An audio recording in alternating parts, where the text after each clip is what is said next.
قرآن میں فرمایا گیا ہے کہ اللہ وہ ہے جس نے آسمان اور زمین کو اور جو کچھ بھی ان کے درمیان ہے سب کو 6 دن میں پیدا کر دیا، تو پھر تمہیں کیوں لگتا ہے کہ وہ تمہارا کام نہیں کر سکتا؟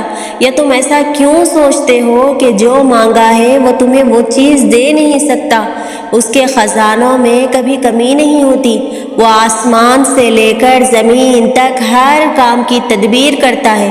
تمہارے نزدیک جو 1000 برس کا کام ہے، اللہ کے لیے وہ ایک لفظ کن کی بات ہے۔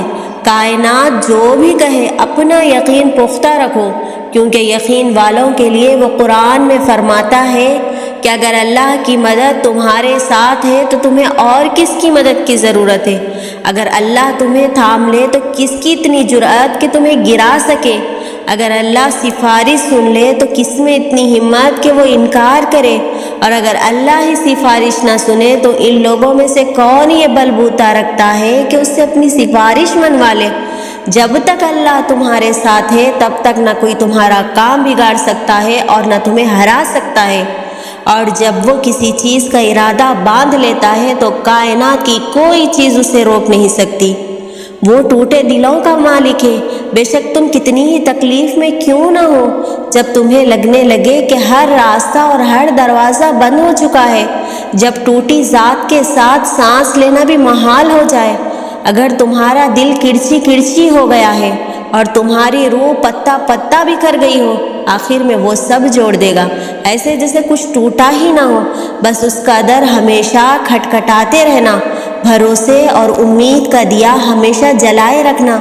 دیے کی لو ضرور ٹمٹمائے گی، مدھم بھی پڑ جائے گی، ہوا کی شدید جھونکے میں بجھنے بھی لگے گی، مگر ان سب جھمیلوں کے بعد بھی روشن ہو جائے گی۔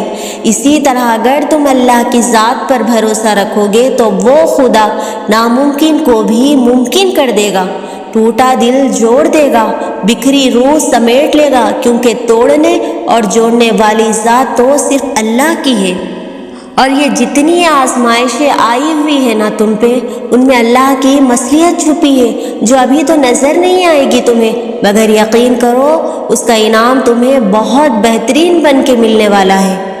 اللہ خود کہتا ہے کہ ہر مشکل کے بعد آسانی ہے، تو یقین رکھو نا، یقین اس پر جو رحمان ہے، وہ جو بھی دے گا بہترین وقت پر بہترین چیز دے گا۔ وہ جو پتھر سے پانی نکال سکتا ہے وہ اپنے بندے کے لیے وسیلہ بنا ہی دیتا ہے۔ لا حاصل تمہارے لیے ہے، اللہ کے لیے تو نہیں۔ تمہارے لبوں پہ دعا اس کی رضا کی دلیل ہے، تمہارا مقدر دعاؤں کا پابند ہے، لیکن دعائیں مقدر کی تو نہیں۔ ذرا سی دیر کی وجہ سے مانگنا مت چھوڑنا، کیونکہ صدائیں کبھی رائے گاہ نہیں جاتی۔ قبولیت میں دیری کا مطلب یہ ہرگز نہیں کہ دعا کبھی قبول نہیں ہوگی، بلکہ حقیقت تو یہ ہے کہ کچھ دعائیں اللہ تعالیٰ اپنے پاس سنبھال کر رکھ لیتے ہیں اور پھر بہترین وقت آنے پر ان کا معجزہ کر دکھاتے ہیں۔ تمہارا اس چیز کو ناممکن سوچنا اپنی جگہ ہے، لیکن وہ تو اللہ ہے نا جس سے مانگا ہے، اور ایسا تو کچھ بھی نہیں جو تمہارا اللہ نہ کر سکے۔ اور دعائیں نصیب سے نہیں بلکہ نصیب دعاؤں سے بدلتا ہے۔ تم اتنے یقین سے مانگو کہ تمہارے یقین کے بعد کہانی معجزوں کی لکھی جائے۔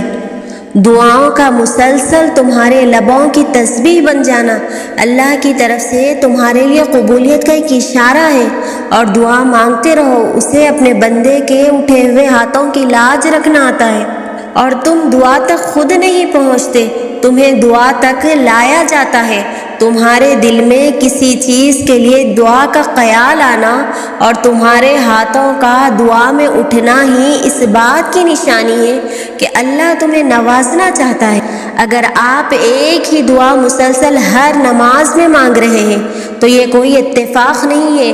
یقین کرے اللہ تعالیٰ اگر دل سے دعا کا خیال نہیں نکالتا تو اس کا مطلب ہے کہ اس نے آپ کی دعا قبول کرنے کا فیصلہ کر لیا ہے، اس دعا کا قبول ہونا تمہارے نصیب میں لکھا جا چکا ہے۔ اور دعا کی طرف ہم نہیں جاتے، اللہ ہی ہم سے دعا کرواتا ہے۔ اگر اللہ نے دل میں کسی چیز کی خواہش ڈالی ہے اور لب پر اس چیز کے لیے دعائیں لائی ہے تو سمجھ جائے وہ چیز آپ کے لیے ہی بنی ہے، بس آپ کو صبر، یقین، انتظار اور آزمائش سے گزر کر وہاں پہنچنا ہے۔ اگر اللہ کو کوئی چیز ہمارے مقدر میں نہ ڈالنی ہوتی تو اللہ ہمارے دل میں بھی نہ ڈالتا۔ اللہ سے قطرہ قطرہ مت مانگو، سمندر مانگو پورا، کیونکہ وہ اختیار کن رکھتا ہے، اور اس سے بڑھ کر اس ذات کی شان کیا ہوگی کہ وہ کن کہتا ہے اور سب ہو جاتا ہے۔ انتظار کی اذیت کے بعد ہی تو یعقوب علیہ السلام کو یوسف علیہ السلام سے ملوایا گیا تھا، جسے سزا سمجھ رہے ہو، اس دیری میں تمہارے لیے بہتری چھپی ہے، اور جو کچھ بھی تم اللہ سے رو کر تڑپ کر مانگتے ہو تو دیکھنا ایک دن حقیقت میں تمہارے سامنے ہوگا انشاءاللہ۔